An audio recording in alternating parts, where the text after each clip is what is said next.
Because from what it looks like from the comments from Murray's, it looks like if Eves doesn't make it back this season, he's going to be back 100% next season, which is good news to hear. But it adds to that, again, Eves is going to bump somebody off into the fourth line. And well, you got Kelly and Chimera and Vermette, right? So those guys probably aren't coming back. Yeah, but then you've got the top ine, which is still there. So when Eves comes back, he realistically probably bumps somebody like Richie down to the fourth line. And then maybe you put up some younger guys, or bring up Cordelius Kosseler, anybody from the minors, Kevin Waugh, just play them on that fourth line and have an actual skill fourth line for once, which would be nice. But yeah, Troy Terry, Sam Steele, Maxime Comtois, Max Jones. There's no point in really bringing them up and playing them on the fourth line.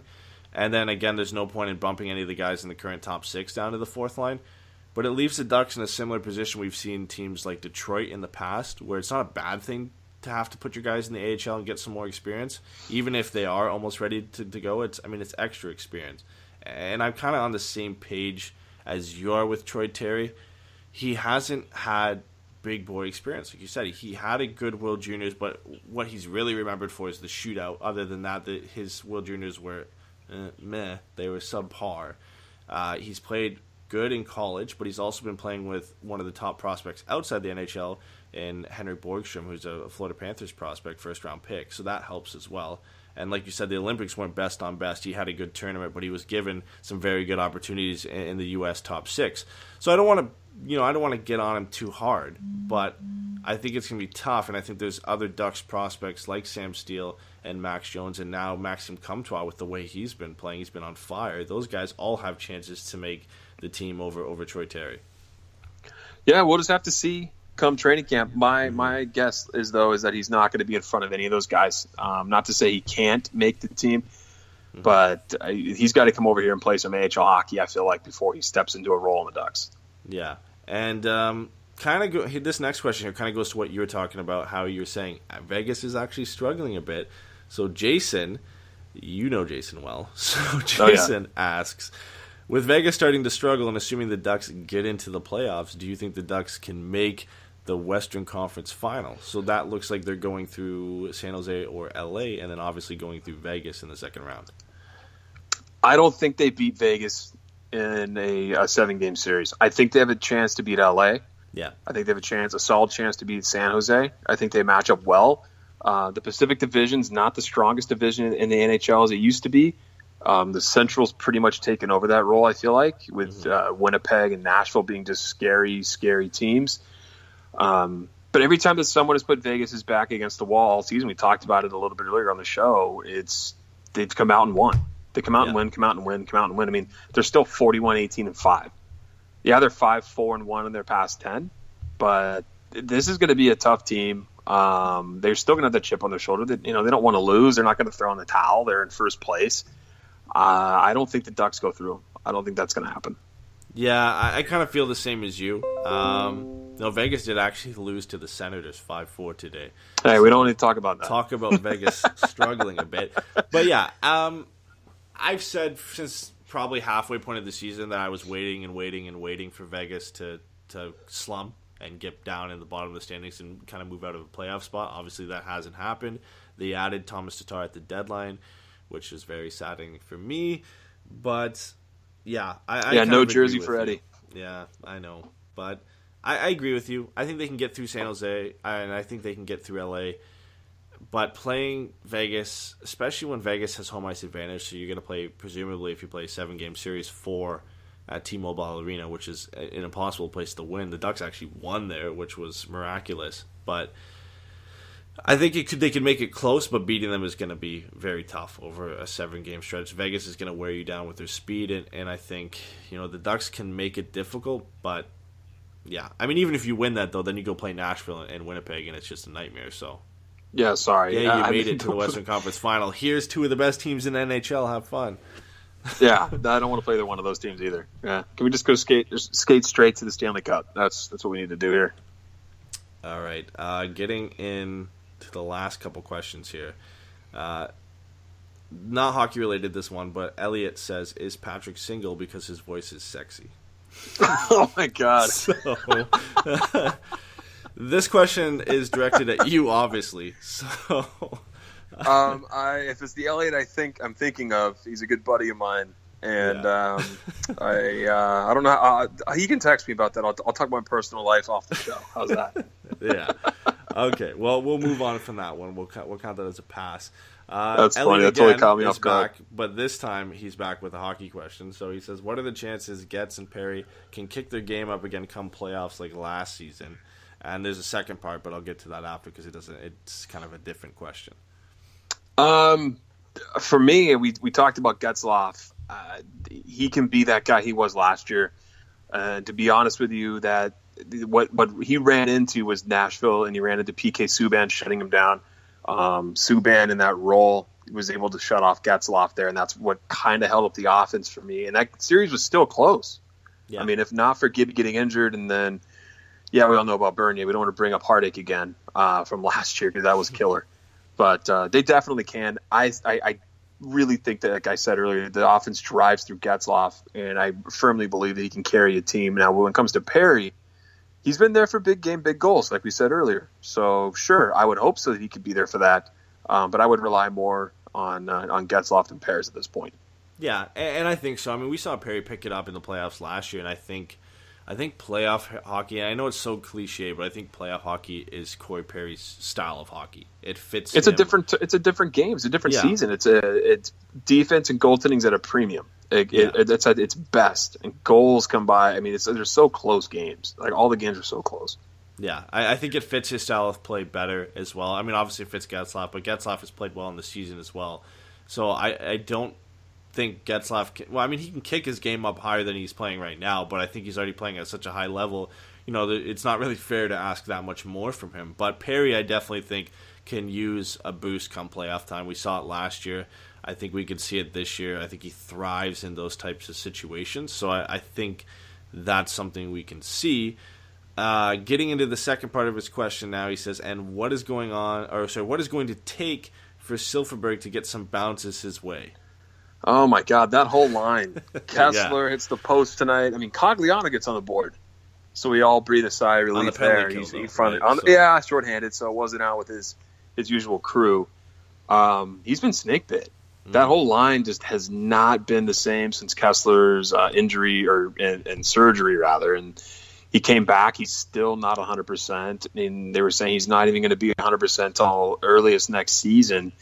And getting into grind time right now and then going into the playoffs, as we just said, it's a much different, much more physical brand of hockey, which normally is Kessler's game, where he's able to agitate and create space for guys like, at least in my opinion, create space for the more skill guys, because, you know, he's kind of past that in his career.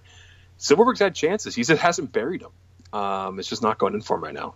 I don't know what needs to click for him. The old hockey cliche is they're gripping their sticks too tight. Yeah. But there comes to a point where they need to figure it out. They need that line to click. He kind of seems like he's a streaky player. Like, he'll get on a roll where he'll play really well for a couple games and then he'll kind of disappear. But I don't want to say that definitively because that line has kind of disappeared for the entire season, right? So I don't want to get on him too hard and say he's been awful. But, you know, he definitely needs a boost. I think he needs a confidence boost, and we've talked about it off the show before, and now we can bring it up here, is maybe moving him off that line would be beneficial to him, but it's tough right now because where do you put him? Because you want Getzlaf, Raquel, and Perry together, and you want that Henry, Kasha, Ritchie line together because other than tonight, they've been great together. So the only way I see him, you know, kind of switching roles is maybe Perry and Silfverberg switch positions, and you get maybe a little bit of a boost there because I think Silfverberg could benefit a lot from playing with Getzlaf and Raquel, but then you're also pulling down Perry because now he's playing with Kessler and Cogliano, who are both struggling. So it's kind of tough to roll those two guys around. I pulled up his stats right here. He's definitely, it looks like he's a little lighter on the shots. He's got 149 shots through 60 games. Last season he had 227 through 79. Jeez. So he's definitely a little down. But his point totals last season was 49, and we just talked about prospects getting better and better each season. He went from 19 points in Ottawa in 2013 to 23 points with Anaheim to 39 to 39 to 49. Then to see him drop down to 27 with about 17 games left. Yeah, I mean, if he gets streaky, he could hit 20 goals again. He's got 13, and he did score a goal most recently against Vegas. So he's here and there, but he definitely not the same feeling on that line. They need to figure something out. I know you said it's streaky, but that line's just not been offensive at all. Yeah, and I want to attribute it to the fact that line together has been bad for a while, and a lot of it comes down to Kessler's injury and just them not being able to get things going together. So hopefully when Kessler comes back next season and is hopefully healthier than he is now a whole summer or so, depending on where the Ducks finish and how far they go in the playoffs, of rest, that they can get back together, and that will hopefully boost Silfverberg's game, because he hasn't looked like the player we're used to seeing from him in the past, and it would be nice for him to get back to that 35, 40, 50 point range and be a consistent player that way, because I feel like he has the talent to do that, and maybe he's just having that off season where he's kind of struggling as a line rather than as an individual. Yeah, I could agree with that. Yeah, right. And we actually that was it until 5 minutes ago. We got a question from Christopher, who is slugging it out for the long haul with the first podcast here. He's asking, is Randy Carlyle finally ready to keep Boschman and Bieksa in the press box more than on the ice?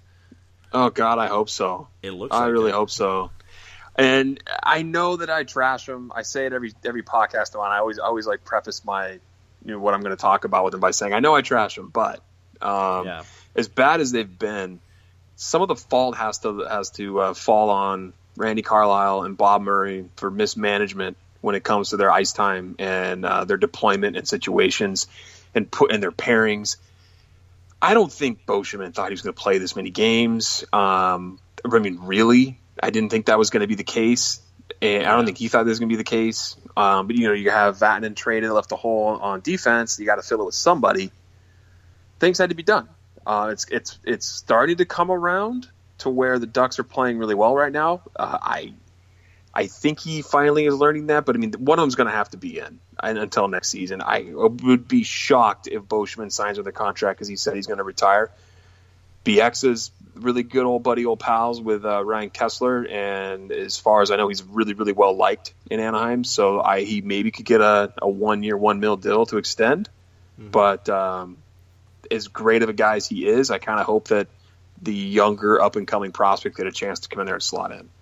Yeah, and I think it's manageable when you only have one of them in the lineup, and we've kind of seen that. Boschman has been in the last few games when BX is in. You don't see as many errors because really Lindholm's keeping them afloat because he's been paired with both of them every time they're in the lineup individually.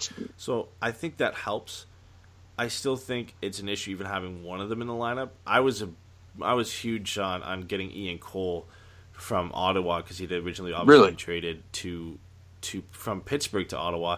He actually has some decent numbers, and I think he's not exactly the defender the Ducks need. They needed a guy who can keep possession and really boost things up that way and help out Lindholm. They needed that type of defenseman. Ian Cole's not necessarily that. His numbers were good in Pittsburgh, and they've been good so far in Columbus. He obviously didn't play that great tonight, but I think he could have helped. I think he would have been definitely a better option than Boschman or Bieksa, and he was one of the better depth guys available for the price. It was like a third-round pick and a prospect that they were going for. So I think if you were going to improve on defense at the deadline, he was your best option, and it wasn't going to cost you too much. Unfortunately, they didn't get him, but it's nice to see Pettersson still up. We thought maybe he was getting baited out there for teams to come get him, and that might have been the case. But he's proven that he can play at this level. And, he's slowly gotten more ice time, which is nice to see. I don't know how much he got tonight, but he seemed like he was out there a decent amount at least. So probably over 12, 13, 14 minutes around there. So it's nice to see his ice time going up because he's deserved it. He's played well. No, I agree. And I think he's here for the rest of the year. He's got to be there. Yeah. They're definitely rotating in Boschman and Bieksa several games off. So that's good. I think you got to give him a pat on the back and trusting a young defenseman to stay up on the team, sure. But it was just a little bit of mismanagement on their deployment, and neither one of those guys, as much as I rag on them, expected to play as much as they did. So next season, hopefully, it'll be different. Yeah, and Larson got the OT winner for the goals today, so maybe, just maybe, we get to see him once this season. I'd like to see him at least once. Yeah, maybe why not, right? If we can get a couple of games in hand and then bring him up, sure. Yeah. Why not play another rookie? And I mean, we're talking about people sticking around in the podcast. Adam is still here with us, and getting in another late question, he asked, as far as the future goes, which of the FA